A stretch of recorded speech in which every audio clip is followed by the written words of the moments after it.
They say every neighborhood has a Karen. But mine came with a clipboard, a Lexus that gleamed like a showroom ad, and the authority of a self-crowned queen. She wasn't just a neighbor. She was the HOA president. And the day she tried to take my Jeep for her daughter, that's the day my quiet street became a battlefield. I remember the moment like it was burned into the air. A hot, sticky evening. The kind where the cicadas drone so loud it feels like the trees are humming. I was on my driveway, crouched low, microfiber towel in hand, wiping the last bit of brake dust off the front wheel of my pride and joy, a white 2022 Rubicon lifted just right. Tires big enough to crawl over boulders, yet polished so clean it could have rolled straight off a dealer floor. Angela, my wife, says I'm obsessive. She's right. I keep receipts for wax filed by date. I track tire rotations like they're doctor appointments. My binder of records is thicker than most law books. But in this neighborhood, that binder was my shield. Because with Karen Keller across the street, being prepared wasn't a hobby, it was survival. The sound came first, tires crunching the gravel at the edge of my driveway. My shoulders stiffened before I even looked up. The kind of sound that doesn't belong unless someone's about to make it your problem. When I raised my head, the glare of flashing blue hit me square in the eyes. A police cruiser rolled to a stop at the very border of my property. My stomach dropped. Cops don't pull up here for friendly chats. The passenger door swung open, and there she was, Karen Keller. Clipboard in one hand, that smug, concerned expression plastered across her face. You know the look. Eyebrows pinched together, mouth turned down just enough to feign sorrow, but the eyes give it away. Hers burned with triumph.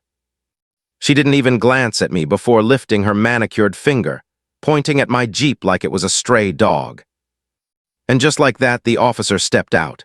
Young guy, late 20s maybe. His uniform looked freshly pressed, but his face told a different story. Tired, bored, already regretting whatever nonsense he was about to be dragged into. This a civil standby, I thought. Karen had called in her favorite trick, use a uniform as her personal muscle, a badge to contain her tantrums. Timothy Bowman? The officer asked, flat as a dial tone. He didn't wait for me to answer. Miss Keller has a complaint regarding your vehicle. Behind him, Karen adjusted her blazer, lips pursed like she was stepping into a courtroom drama. She cleared her throat, dripping condescension with every syllable. The problem, Timothy, she said, waving toward my Jeep, is this thing. It's a nuisance. According to HOA Bylaw 7, section whatever, it's out of compliance. Major repairs, disrepair, commercial grade, take your pick. It lowers property values. The way she said thing, like it was diseased, like my Jeep was a blemish on her carefully pruned kingdom. I stood slowly, wiping my hands on the towel. Calm, that's the only way to beat someone like her. Panic is gasoline for their fire. Calm is water. Major repairs, I repeated, arching a brow. Karen, I'm cleaning the wheels, soap, water. Last I checked, personal hygiene wasn't against the law. The officer shifted, suppressing a sigh. He glanced at the Jeep, spotless, polished, clearly operational, then back at her. Ma'am, it looks like he's just washing his car. But Karen wasn't about to fold. She doubled down, voice pitching higher. He's always tinkering with it. It's a commercial off-road monster. It doesn't belong here. My property values. I cut her off. Officer, may I show you something? He gave a reluctant nod. I walked calmly to the garage. Angela stood just inside, arms crossed, the doorbell camera still glowing faintly behind her. She caught my eye and gave the smallest nod, a quiet encouragement. From the shelf I pulled the binder. Thick black, tabbed by category, my war chest. Back outside, I flipped to a page already bookmarked.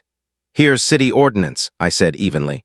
It supersedes HOA bylaws, states clearly that routine cleaning and minor maintenance are permitted on private property. Furthermore, I turned another tab, revealing the original dealer sticker. This Jeep is a passenger vehicle, not commercial grade, and just for fun, I lifted my phone, screen glowing with footage from the driveway camera. It's been driven every day this week, fully operational. Registered, legal. The officer scanned the binder, glanced at the phone, and finally looked at Karen. A flicker of annoyance crossed his face. He was stuck refereeing a game he didn't sign up for. Karen's face went from pale to blotchy red. She knew it. She was losing. "This is harassment," she snapped, pointing at me. "He's trying to intimidate me with paperwork." The officer exhaled, long and tired. "Ma'am, there's no violation here. He's maintaining his own property. It runs, it's registered, there's nothing I can do. This is a civil matter." And with that, he retreated, back into his cruiser, engine starting. No ticket, no warning, no nothing. He didn't even glance at Karen as he pulled away, just gone. The silence he left behind was heavy. Karen clutched her clipboard like it was life support. Her eyes locked on me, and in that moment all the fake concern vanished. What replaced it was colder, truer fury. She spun on her heel and marched back to her perfect house. Her lawn, her hedges, her Lexus, all lined up like props on a stage. She didn't speak, but the look she left me with, that was a promise. This wasn't over. Angela slipped out of the garage, looping her arm around my waist. "You handled that well," she said softly. "Binder ready and everything." I watched Karen's door slam shut. My jaw tightened. "Yeah, but I have a feeling a binder won't be enough next time." Because here's the thing about Karen Keller. She didn't just live on Maple Creek Lane, she ruled it. At least she thought she did. When we first moved in, Angela and I thought we'd found peace. Good schools, oak trees arching over the road, neighbors who waved when you drove by, the American dream wrapped in vinyl siding and picket fences. But we learned quick. There was one neighbor who didn't wave, one who didn't smile, one who measured her worth in citations and fines. Our first week, she left us a typed violation notice, not a conversation, not a friendly knock. A notice. Our trash cans were apparently 3 inches too close to the curb on a non-collection day. $50. That was her welcome. She ruled with paper cuts. Petty fines, typed letters, obscure bylaws she probably wrote herself. Most people paid them. Easier than fighting. But me, I don't back down when it's nonsense. I read every covenant line by line, cross-referenced with state code. Sent back certified letters with photos of her own hose in plain view when she fined me for mine. And every time she backed off. It was a cold war, a series of skirmishes, and I always had the upper hand. But the Jeep, that was different. To her, it wasn't just a car. It was a symbol. Big, loud, unapologetic, freedom on 4 wheels. She couldn't control it, couldn't blend it into her manicured vision. Every time she looked out her window, it stared back at her, a reminder she didn't own everything. And then there was her daughter, Kate, 17, quiet, shy, the kind of kid you'd see sitting on the porch, knees pulled up, eyes distant. She was about to get her license. We overheard Karen on the phone once, voice booming across the lawn, bragging about finding Kate the perfect starter vehicle. Safe, reliable, image appropriate. A white SUV. My Jeep was close enough. That night after the cop drove off, I couldn't shake the thought. Karen hadn't just tried to humiliate me. She wanted the Jeep gone, declared a nuisance. And what happens to nuisance vehicles? They get towed, impounded, sometimes auctioned. The thought felt insane at first, too audacious even for her. But the longer I stared at her darkened windows across the street, the more certain I became. She wasn't just fighting for her HOA, she was plotting for her daughter. Angela saw it too. She upgraded our security system that week, cameras on every corner, motion alerts pinging our phones, even tucked an air tag deep in the Jeep's roll cage padding. "Just in case," she said, brushing it off like it was nothing. But her eyes told me she knew this wasn't over. And she was right. Because 3 nights later, under the cover of rain and thunder, Karen Keller made her next move. Rain has a way of making silence louder. That night the storm rolled in heavy sheets of water hammering the gutters, thunder rumbling like distant artillery. Angela and I sat curled on the couch, the glow of the television flickering across the room, but neither of us was watching the movie. Her tablet rested on the coffee table, the home security app open, cameras cycling through every angle of our property. It had become routine. We didn't even think about it anymore. But at 10:01 p.m., the soft chime of a motion alert cut through the sound of the rain. Angela's head snapped toward the screen. My chest tightened. Through the streaked lens of the driveway camera, a figure emerged, hood pulled low, raincoat flapping. They moved quickly, almost nervously, heading straight for my Jeep. At first I thought thief. My muscles coiled to leap up, but Angela's hand pressed firm against my arm. "Wait." She zoomed in, eyes narrowed. Look how they're moving, that's not a break-in. And she was right. They didn't test the doors, didn't peer through the windows. They went straight for the windshield, something clutched in their hand, a small rectangle glistening under the porch light. They pressed it against the glass, smoothed it down carefully, snapped a photo with their phone, then slipped back into the rain. The whole thing took 15 seconds. Angela rewound the clip frame by frame. The porch light caught their face for just a heartbeat, and there it was. Sharp chin, tight jaw.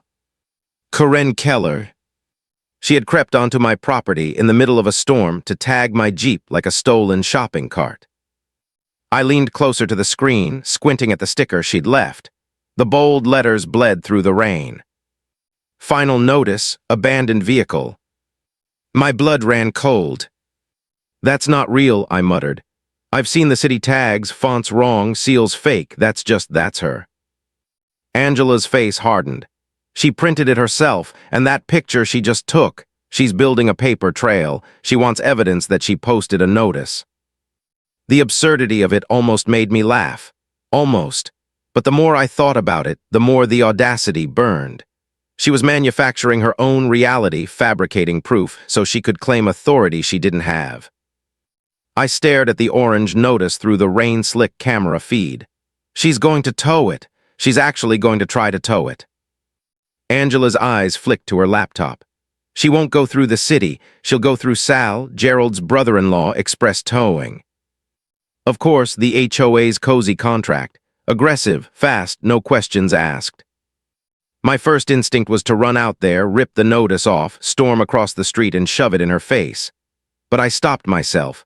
What would that do? She'd deny it, accuse me of harassment, and she'd still have the photo. Angela's voice cut through my thoughts. No, we don't touch it. We let her make the call. We catch her in her own trap. She pulled up the Find My app. The little blue dot that marked the air tag in the Jeep blinked steady. When they take it, we'll know exactly where it goes. So we waited. The rest of that night was endless. Every headlight passing down the wet street sent my heart lurching. The rain drummed steady, masking smaller sounds, making every flash of light through the curtains feel like a gunshot. It felt wrong, sitting there while I knew someone was coming to steal my Jeep. But sometimes the only way to win is to let the other side play their hand. At 2:01 a.m., the headlights arrived. Angela's whisper was sharp. There. A massive flatbed truck slowed in front of our house, yellow strobes cutting through the rain, painting the neighborhood in sickly pulses. On the side, bold as a confession, express towing and recovery. A man climbed out. Heavy-set, grease-stained jumpsuit, face carved into a permanent scowl. He didn't hesitate. He glanced once at the fake notice, nodded to himself like it was gospel truth, and got to work. We watched in silence. Cameras captured every angle, the hook clanking against my axle, the groan of the winch straining as my Jeep rolled helplessly onto the flatbed. It was like watching someone load my heart onto a gurney. Angela recorded it all, fingers flying. Cloud storage, hard drive backup, multiple redundancies. When the truck finally pulled away, my Jeep strapped tight, I felt a hollowness in my chest I can't describe. The driveway looked naked. The rain fell as if nothing had happened, but it had. Angela exhaled, steady. Phase 2. She tapped the Find My app. The blue dot moved south, steady across the digital map. Not to the public impound lot, no. To the industrial edge of town, warehouses, scrapyards, body shops. And then it stopped. A nameless gray lot. That's not their yard, I whispered. Angela's jaw set. That's a chop shop. The realization was a gut punch. This wasn't intimidation. This wasn't a scare tactic. They weren't holding it for ransom. They were going to strip it. My Rubicon, every bolt I polished, every record I kept was about to be gutted. I shot to my feet. We call the police, we go now. Angela shook her head. Not yet. Think, if we call now, they'll waive paperwork, show the fake notice. Claim it's an HOA tow. The cops will say it's civil. Meanwhile, your Jeep gets torn apart. Her logic was brutal, but it was right. Evidence wasn't enough. We needed undeniable proof. So what do? My voice cracked with frustration. She reached into a drawer, pulled out a cheap prepaid phone. A burner. Tomorrow, you go there, not as someone who knows the whole scheme, just as an angry homeowner trying to get his vehicle back. You look, you listen, you record, and you get out. I stared at her, rain still hammering the windows, the echo of chains rattling in my ears. It felt impossible, but she was right. It was the only move. That night, I didn't sleep. I sat in the dark, replaying the footage over and over, the hook biting into steel, the winch groaning, Karen's smug shadow in my mind, already rehearsing her lines, already pretending innocence. By dawn, the knot in my chest had hardened into something else. Anger. I drove Angela's sedan to the industrial district. Gray sky, puddles still pooled from the storm. The place was worse than I imagined. Rusted metal buildings, fences topped with barbed wire, cars jammed behind chain link like skeletons in a boneyard. The gate creaked when I pushed it. That sound, rusty, grinding, is one I'll never forget, like the door to hell swinging open. And there it was, my Jeep, parked near a garage bay, damp, vulnerable, but still whole. For now, a man stepped out of the bay, wiping grease from his hands, the same man who'd hooked it the night before, Sal himself. He spotted me instantly, his glare was ice. Private property, he growled, get out. I lifted my chin. Name, Tim Bowman, that's my Jeep, I'm here to get it back. His sneer twisted. Yeah, $3,000 tow and storage, cash. $3,000 for a 5-mile tow. The number was designed to choke me. That's extortion, I shot back. He stepped closer, chest puffed, towering over me. Those are the rates, pay up or get out. I tried to move around him, my eyes locked on the Jeep. I needed to see if it was still intact. I want a check for damage, I said, voice raised. He shoved me hard, 2 hands to the chest. I stumbled back, boots scraping wet gravel. Unprovoked assault. I should have been afraid, but all I felt was fire because in that split second I saw it. Bolts scattered near the tire. Shiny, freshly scratched, the fender loosened. The passenger door ajar, wires hanging like veins, and on the seat, a diagnostic laptop, screen glowing. They weren't just holding it, they were already tearing it apart. I steadied myself, heart pounding, but I didn't push further. Not yet. I raised my hands like I was retreating. Okay, I'm leaving, but you haven't heard the last of this. As I backed away, my brain cataloged everything. The bolts, the scuffs on the concrete, the laptop cable snaking into the Jeep's ECU port. They were stealing its brain. Back in Angela's car, hands trembling, I called her on the burner, told her everything. The shove, the laptop, the bolts. Her voice came steady, I scolded. That shove, that's battery. We file a police report, not about the tow, about the assault. That gives us a case number, that's our way in. And for the first time since this war began, I felt the faintest spark of hope. Because Karen Keller thought she was playing a neighborhood game, but she had just dragged herself into something bigger, something criminal. And we were ready to fight it all the way. Filing the police report felt like tossing a pebble into an ocean. Small, almost meaningless. But when you've been shoved in the chest by a man twice your size on private property, you take whatever foothold you can get. Angela and I sat in the dull gray walls of the precinct lobby, the air thick with disinfectant and stale coffee. The desk sergeant barely looked up when I explained what happened. Guy shoved you at a tow yard, he sighed, fingers tapping the keyboard with bored indifference. But when the report was typed, when that case number slid across the counter toward me, it felt different. Real, something official had stamped our nightmare. It was just a bruise on my chest, but it was also leverage, a crack in their armor. 2 days later, the crack split wide. I was driving my neighbor Ede's old pickup. He's retired, spends his days fishing, and when he heard my Jeep was in the shop, he tossed me his keys without a second thought. The truck smelled like bait and tobacco, but it ran. I was stopped at a light when the flash of red and blue filled my rearview. Siren chirp, my stomach clenched. I pulled over, rolled the window down. The officer approached, hand resting on his holster, face tense. License and registration, he said. I handed them over, heart hammering. Can I ask what this is about? He didn't answer, walked back to his cruiser. The minutes stretched like rope about to snap. Then he came back, confusion etched across his features. "Mr. Bowman," he said carefully, "I need you to step out of the vehicle." Another cruiser rolled up behind him. 2 officers now, my pulse spiked. "What's going on?" I asked, climbing out. "Here's the situation," the first officer said. "Our automatic license plate reader got a hit on a stolen vehicle. It matched your name and address. White Jeep Rubicon, reported stolen yesterday." I blinked. "That's my Jeep. It was towed illegally. Long story." He shook his head. "No, sir, you don't understand. The vehicle that triggered the alert wasn't your Jeep. It was a gray Jeep, 3 cars back at the light, same VIN, same plates, registered to you. It took off the second I lit you up." The world tilted. I couldn't process it.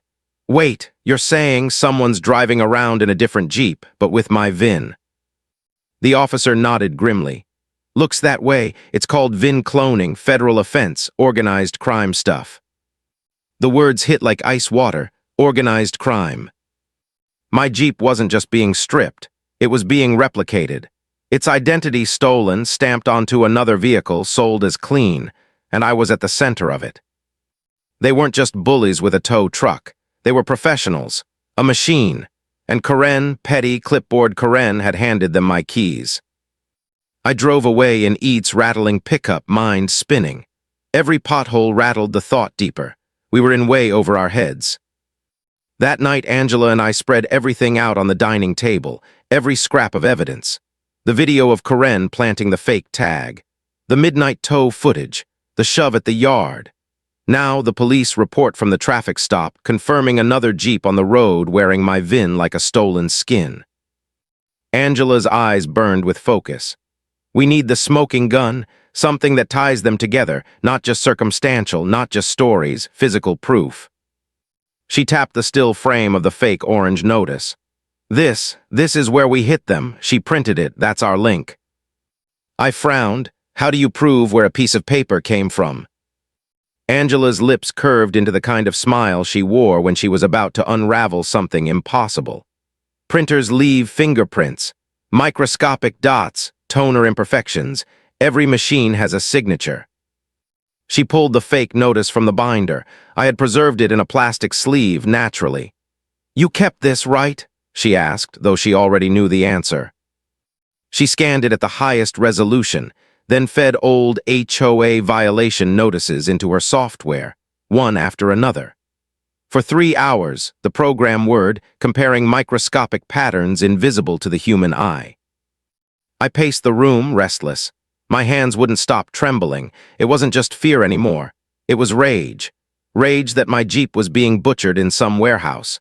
Rage that Karen thought she could twist reality and get away with it. Rage that a small feud over trash cans had mutated into federal crime. Then the computer beeped. Angela's eyes lit up. "Match found." The fake abandoned vehicle tag wasn't random. It wasn't from her home printer. It matched the toner fingerprint of the HOA's official financial statements. The ones printed monthly at the community clubhouse. The ones handled exclusively by Gerald, the treasurer. Gerald, the same man whose brother-in-law was Sal, the tow truck king. "We had it, the link." Angela leaned back, her voice low but fierce. "They used the HOA printer to make a fake city notice. That's conspiracy. That's fraud. That's our direct tie from Karen to Gerald to Sal."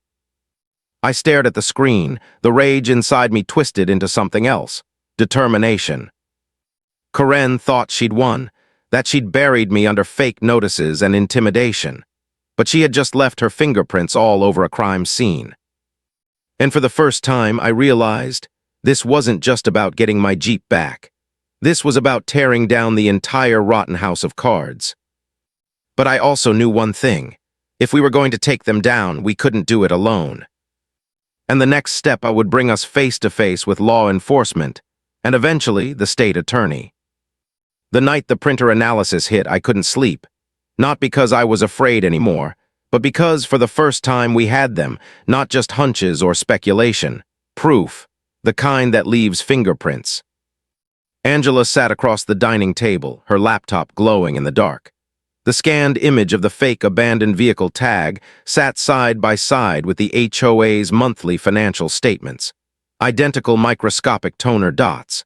The HOA printer had made both, and Gerald, the treasurer, was the only one with routine access. It wasn't just Karen's obsession anymore. It was systemic. Board members, tow yards, a whole ring. Angela shut the laptop gently, as though the evidence might spill out if she moved too fast. "This is it," she whispered. "This is enough to take to law enforcement, not just a complaint, not just a tow. This is fraud, conspiracy, printer analysis, video evidence. This is a case." I stared at her, chest tight. For months we'd been fighting alone, binder against clipboard, cameras against gossip. But now, suddenly, the weight shifted. This wasn't just our fight anymore. It was about to become theirs. 2 days later, we sat across from Detective Miller in a sterile interview room. Pale walls, metal table, the hum of fluorescent lights overhead. I expected skepticism. I expected the look I'd seen before from cops, the weary smirk that says, "Crazy homeowner ranting about his HOA." But when Angela laid out the evidence like a lawyer prepping her opening statement, the air in the room changed. She walked the detective through everything: the fake notice, the midnight tow, the assault at the yard, and then the printer analysis. When she showed the microscopic toner patterns, Miller leaned back in her chair, eyes wide. "Mr. and Mrs. Bowman," she said slowly, "you've done more police work in a week than some rookies do in a month." I almost laughed, but the truth of her words hit me like a brick. We weren't crazy, we weren't paranoid, we were right. She explained that VIN cloning rings were notoriously hard to crack. Layers of deniability. Clean cars fed into the system through fake civil disputes. By the time the real owners realized, their vehicles were already butchered or reborn under new identities. "But you," she said, tapping Angela's laptop, "you've given us a direct link, the HOA printer, that's actionable." Relief washed over me so strong I had to grip the edge of the table. For the first time, we weren't alone. When we got home, the street looked different. Karen was out front, clipping her hedges, humming to herself. She gave me that smug smile, the smile of someone who thinks they've already won. I just waved back. For the first time, I didn't feel the knot in my stomach, because she had no idea. We spent the next few days pretending life was normal. Work, groceries, evening walks. But under the surface, everything hummed with tension. Detective Miller had told us to watch, to document, to wait. And Angela, ever the strategist, kept her eye in the sky. It was a Saturday when it happened. Angela had the drone up, a roof inspection, as we called it. The quadcopter hummed steady, camera sending a crystal-clear feed back to her controller. As it arced over Karen's backyard, Angela froze. "Tim," she whispered, "you need to see this." On the small screen, half hidden behind Karen's Lexus, sat a gray Jeep. My stomach flipped. Same color as the clone that triggered the police stop. But it wasn't just the Jeep, it was Karen herself. She stood between the Lexus and the Jeep, crouched low. Her hands worked quickly, unscrewing a plate from the Jeep and lining it up with the Lexus. My plate, my stolen plate. We watched, breathless, as she swapped the tags, my identity moving from one vehicle to another like costume jewelry. Angela dipped the drone lower, zooming in. The footage was crystal clear. Karen Keller, HOA president, suburban monarch, caught red-handed in the middle of a felony cover-up. When the swap was done, she slammed the trunks closed and scurried inside, glancing over her shoulder like a child caught stealing cookies. Angela landed the drone and immediately uploaded the footage to the cloud. She fired off a message to Miller, "You need to see this. Now." The call came less than an hour later. Miller's voice crackled through the line, electric with urgency. "The footage is incredible. It's the nail in the coffin. We can't wait. She knows something's up. We're moving now." The words hung in the air like thunder. Moving now. The next day, an official car pulled up in front of our house. A man in a sharp suit stepped out, holding a thick file. He introduced himself as Mr. Evans, the investigator from the state attorney's office. His expression was all business. "Your evidence was compelling," he said. "We dug deeper, pulled call logs, Keller, Fletcher, and Maroney have been in constant contact. We reviewed body cam footage from the officer Karen dragged to your house. It shows her making false claims about your Jeep. She's been obsessed from day one. He set the file down on our table like a weight being lifted from his own shoulders. Tomorrow night, you'll be cooperating witnesses. The state attorney wants this airtight. We're going to hit them hard. I sat back, the air rushing from my lungs. This wasn't just neighborhood drama anymore. This was prosecution, warrants, indictments. Evans leaned closer. Tomorrow night is your HOA meeting, correct? I nodded. Good, that's where we'll do it. You'll lay out your grievance, truth only. The board will react, and we'll be there, undercover in the audience, uniformed officers outside. When they crack, we'll have it on record. Angela and I exchanged a glance. It was bold, risky, but it was perfect, turning their stage into their downfall. As Evans drove away, Angela slipped her hand into mine. The weight of weeks of fear and anger seemed to lift, not gone, but lighter. Karen had wanted a war over a parking spot, a car, control. Tomorrow night, she would get her war, but she wouldn't be facing just me and my binder anymore. She'd be facing the state of redacted. And for the first time, I let myself believe. Maybe justice really could come to Maple Creek Lane. The HOA clubhouse always smelled faintly of lemon cleaner and old carpet. On meeting nights, the place transformed from a quiet rental space into a theater of control. Folding chairs lined in perfect rows, fluorescent lights buzzing overhead, a podium at the front with the HOA logo taped crookedly to the front. That night it was packed. Every seat filled, neighbors shoulder to shoulder, the air heavy with tension and gossip. Some came because they always did, retirees with nothing better to do. Others came because rumors had been spreading like wildfire all week. Something about the Bowmans, something about the Jeep, something about Karen. Angela and I sat 3 rows back, binder on my lap, her tablet glowing softly. My palms were damp, heart pounding in my ears. I'd faced boardrooms, I'd faced angry clients. But this was different. This was personal. At the front, Karen presided like a queen on her throne. Hair perfectly styled, pearls at her neck, a wide smile stretched too tight. On either side of her sat Gerald, adjusting his glasses nervously, and Fletcher, arms crossed, staring at the floor. Karen tapped the microphone, her voice filling the room. Good evening, everyone. We'll start tonight's meeting with roll call and approval of last month's minutes. We'll then move on to new business, and I see some of you have concerns. She looked directly at me, her smile sharp as glass. The crowd chuckled nervously. The formalities dragged, every second stretching like an hour. My chest tightened, throat dry. Angela's hand found mine, grounding me. Steady, she whispered.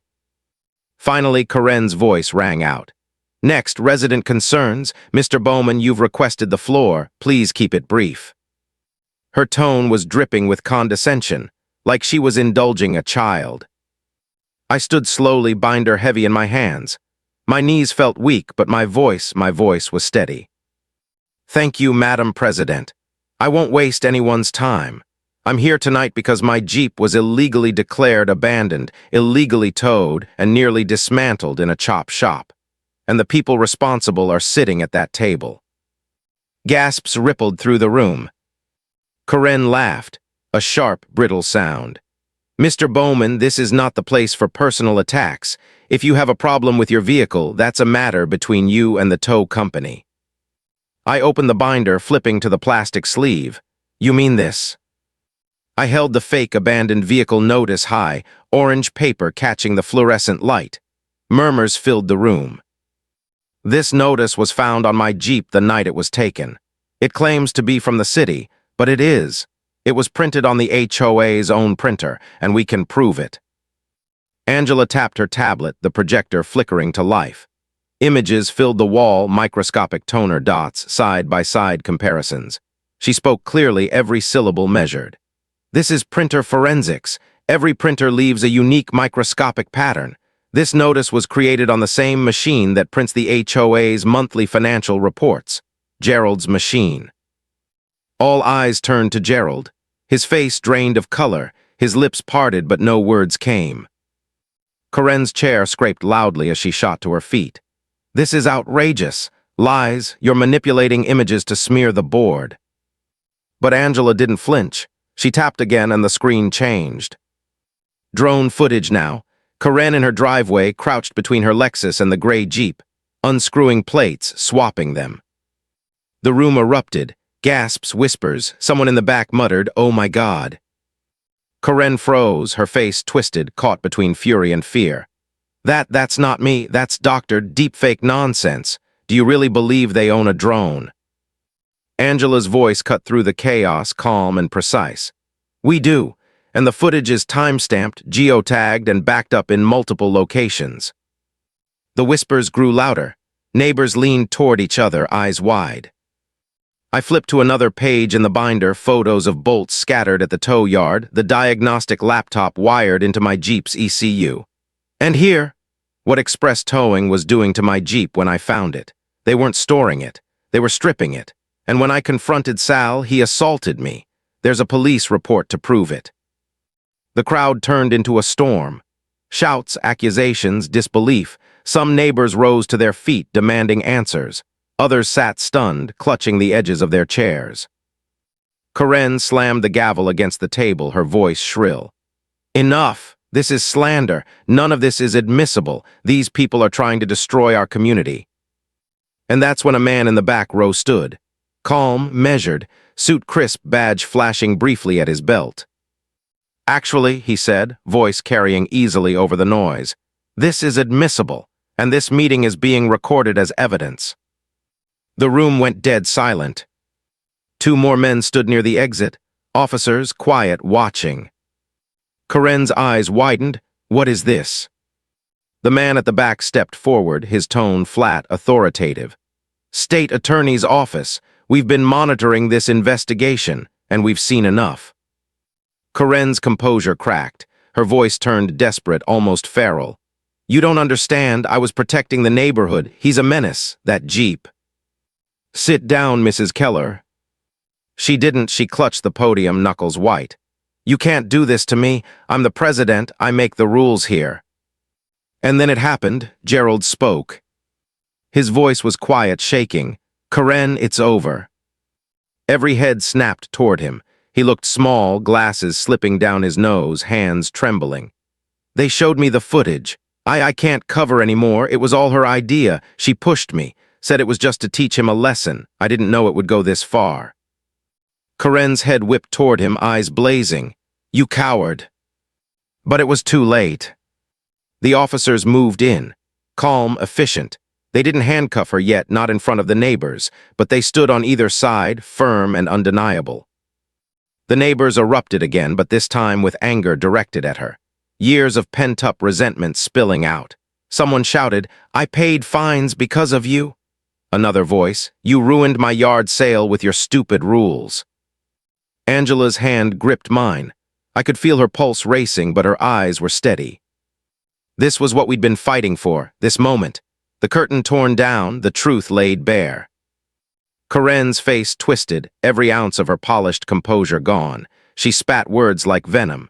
"You think you've won? This isn't over. You have no idea who you're dealing with." Her voice cracked, wild, desperate. The image of control she had built for years crumbled in seconds. The state attorney's man closed his file. "Actually, Mrs. Keller, I think we do." And with that, the meeting ended.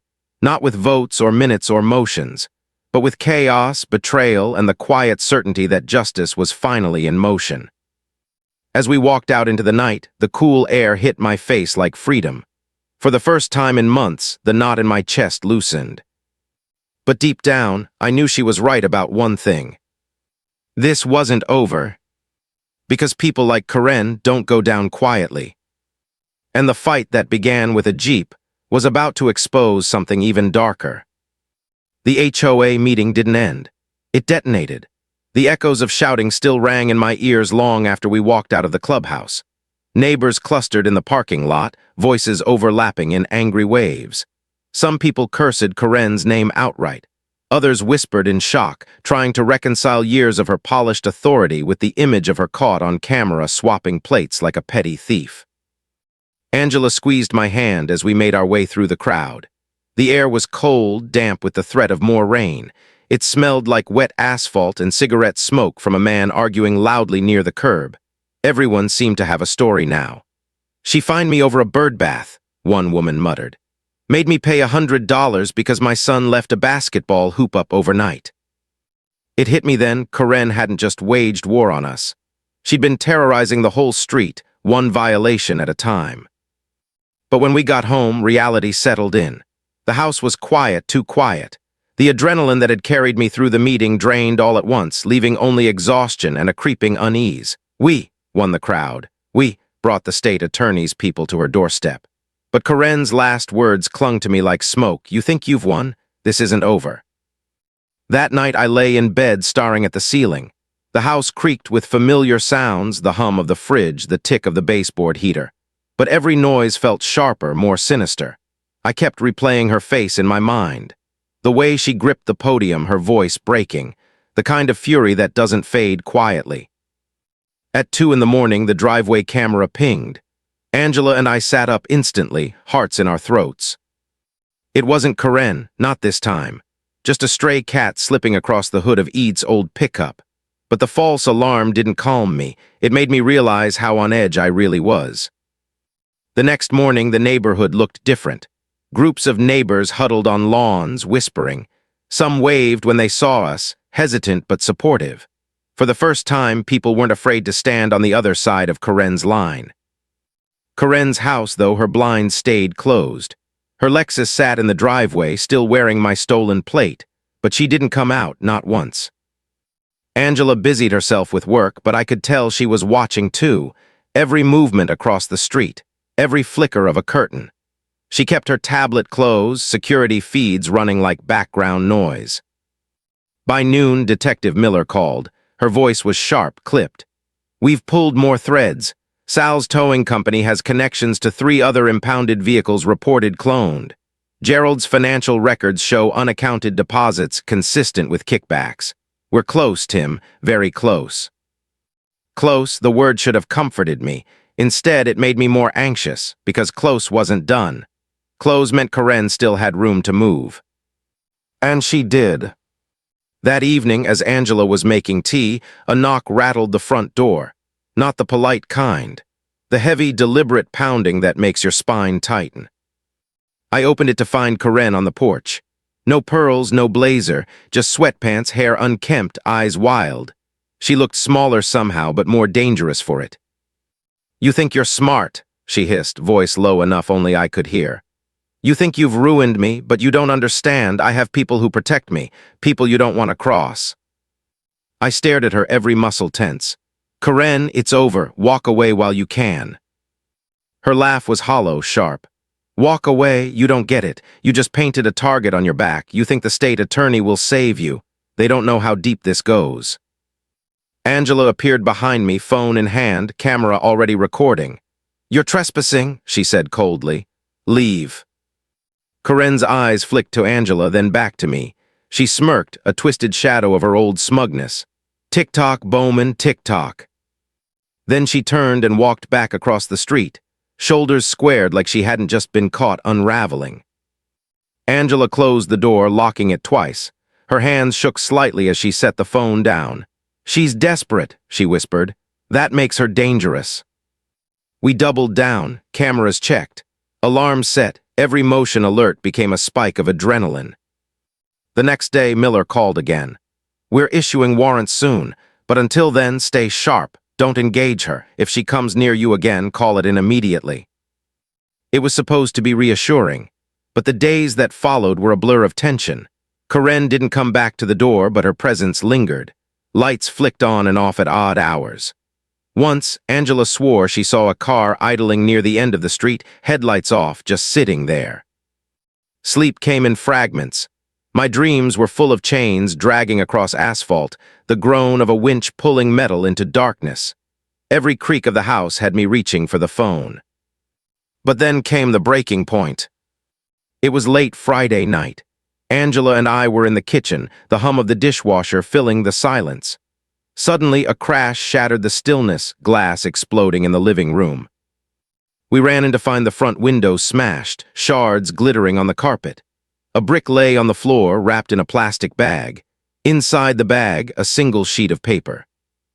Angela picked it up with trembling hands. The words were scrawled in black marker, uneven and jagged. "Stay out of this, last warning." My blood ran cold. This wasn't HOA games anymore. This was a threat, direct, criminal. Angela's eyes met mine, fierce, terrified, determined. She's escalating. I picked up the phone, my voice steady despite the storm inside me. "Detective Miller, it's Bowman, you need to come now." Because Karen Keller wasn't just losing her grip on power. She was slipping into something darker, and the storm she unleashed was about to break wide open. The brick still lay on the living room carpet when the detectives arrived. Flashlights scanned the shattered glass, the jagged frame of the window, the crumpled note inside the plastic bag. The words, "Stay out of this, last warning," glared up at us like a curse. Detective Miller crouched beside the brick latex gloves, squeaking as she lifted the note. Her expression didn't change, but her jaw tightened. "This isn't just harassment anymore, it's intimidation, criminal threat, and we'll treat it as such." Angela stood stiff beside me, arms wrapped tight around herself. The glow of the security cameras flickered on her tablet. She hadn't let go of it since the glass shattered. "Can you tie it to her?" I asked, voice rough. Miller's eyes met mine, steady, unflinching. "We don't need to tie this specific brick to her, we already have enough.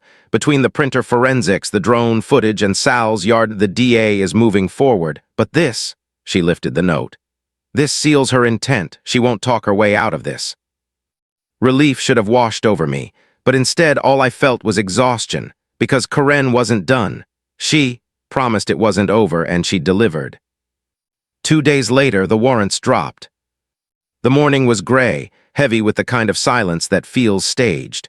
At exactly 7:15, unmarked cars rolled into the neighborhood. Plainclothes officers slipped out, blending like ordinary neighbors, while a pair of marked cruisers pulled up at the end of the street. Angela and I watched from our porch as they split into teams, one toward Gerald's house, the other across the asphalt river toward Karen. The knock on her door echoed down the lane, firm, unforgiving. She answered in her bathrobe, hair unkempt, eyes wild from lack of sleep. The moment she saw the badges, her voice pitched into hysteria.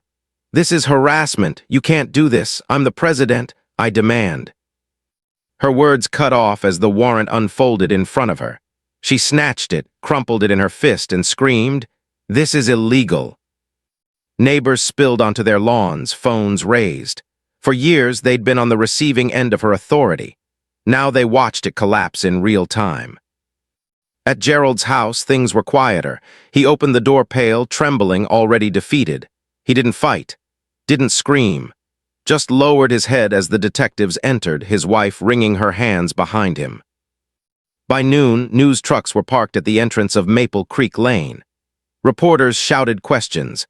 Cameras angled for shots of Karen packing her driveway, red-faced, ranting about conspiracies. She gave them everything, the wild-eyed denial, the shrieks about fake evidence and corrupt prosecutors. She was unraveling in public, and every second was broadcast for the world to see. But while the neighborhood buzzed with schadenfreude, my stomach twisted, because desperate people are dangerous, and Karen wasn't done fighting. That evening, Miller called with the update. Sal's tow yard had been raided. They found multiple stripped vehicles, VIN plates filed down, laptops loaded with stolen ECU software. Gerald's financials confirmed thousands funneled through shell accounts. And Karen, her name was all over the communications. Texts, emails, calls logged at odd hours. She wasn't just a pawn, she was central. The community enforcer, they called her. She created disputes, fed vehicles into the machine. Hearing it out loud was surreal.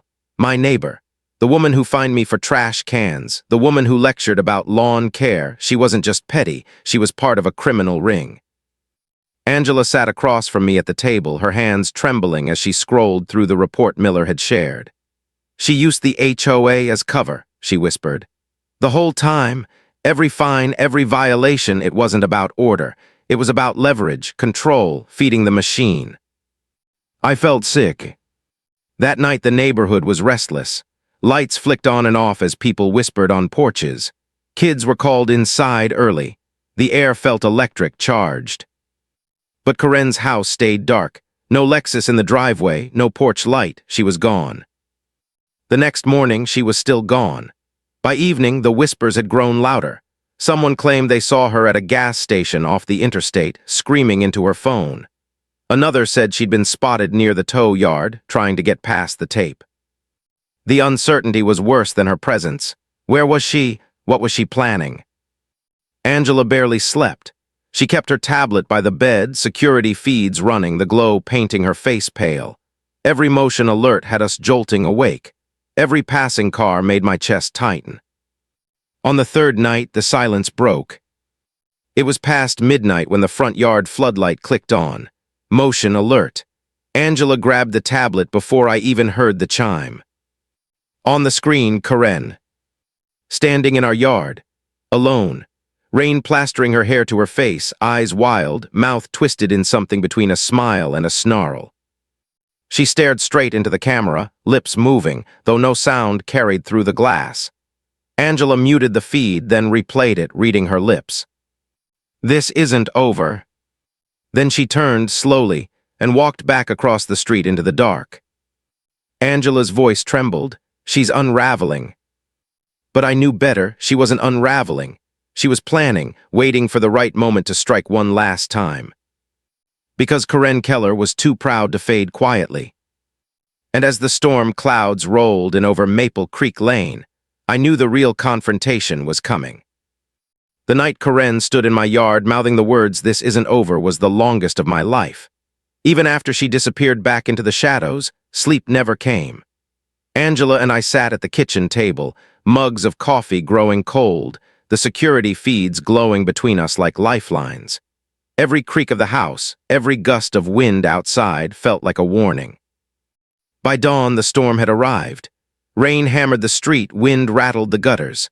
The neighborhood looked gray, washed out like it was holding its breath. At 9 sharp, Detective Miller called. Her voice was firm, urgent. "She's escalating. We have enough to arrest her, but we need her in the act. If she comes near you again, don't engage. We'll be ready." I hung up, hands shaking. Angela placed hers over mine. "We just have to hold on," she whispered. "One more day, one more night." But Karen didn't wait that long. That evening, the storm deepened. Thunder rolled across the rooftops, lightning flashing white through the curtains. Angela and I were in the living room, trying to distract ourselves with the TV when the sound came, the low growl of an engine idling outside. Angela grabbed the tablet. The feed lit up with headlights cutting across our driveway. A car sat there, engine running, wipers beating against the rain. The Lexus. Karen stepped out, umbrella snapping open, her silhouette dark against the floodlight. She wasn't dressed in her usual pearls or blazers. She wore black, hood pulled up. Her hands clutched something long, narrow. Angela's breath caught. "Tim, look." Through the rain-streaked lens of the camera, it became clear, a crowbar. Karen marched up our driveway, rain slanting sideways across her face, eyes locked on our door. The crowbar gleamed under the floodlight. My chest pounded. Instinct screamed to rush out to confront her. But Miller's voice echoed in my head, "Don't engage. We'll be ready." I grabbed Angela's hand. We stayed put, hearts racing. Karen reached the porch, lifted the crowbar, and swung. The metal struck the door with a crack that reverberated through the house. Angela flinched, tears welling. She swung again and again, each blow louder than the storm itself. Then the flash of red and blue. Unmarked cars surged from the shadows.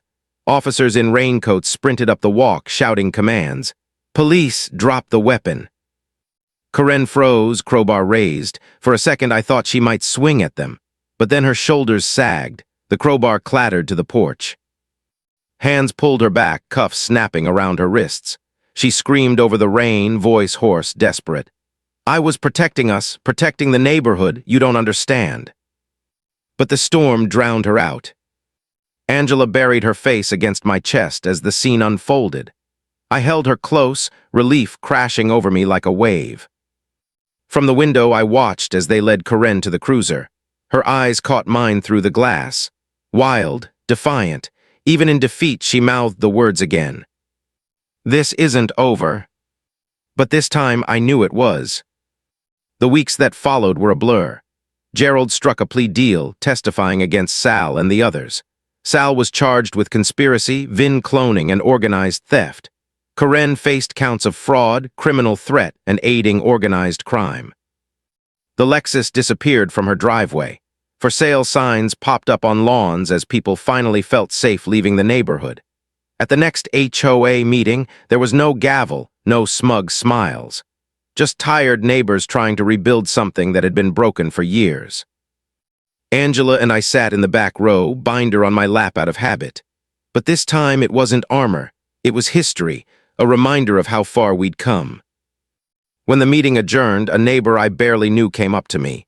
Older man, quiet, kept to himself. He shook my hand firmly. "You did what none of us could," he said. "You stood up." I didn't know what to say, because the truth was I hadn't done it alone. Without Angela's relentless focus, without Miller's patience, without the state attorney stepping in, I'd still be fighting with nothing but paperwork and cameras. That night back home, Angela and I stood in the driveway. The Jeep was parked there again, returned after months of evidence and hearings. It wasn't perfect, a few scratches from the yard, a lingering dent where they'd tried to pry it open. But it was home. I ran my hand along the hood, rainwater beating under my fingers. Angela smiled softly. She tried to take it from us, but it's still here. We're still here. I looked across the street at Karen's empty house. The blinds drawn, the driveway bare, the silence heavier than her presence had ever been. And I thought about how it all started. A petty feud, a clipboard, trash cans 3 inches off the curb, how something so small had spiraled into something so dark. Sometimes monsters don't look like monsters at first. Sometimes they look like neighbors with rules and titles and smiles that don't reach their eyes. I tightened my grip on the Jeep's hood, the storm finally breaking into a calm drizzle. "Sometimes," I whispered, "the hardest battles aren't fought overseas or in courts. They're fought right here, on your own street, against the people who think power makes them untouchable." Angela slipped her arm through mine. Together we walked back inside. And for the first time in months, the house felt safe again. You've heard this confession, now wait until you hear the next one. The truth that shatters everything you thought you knew.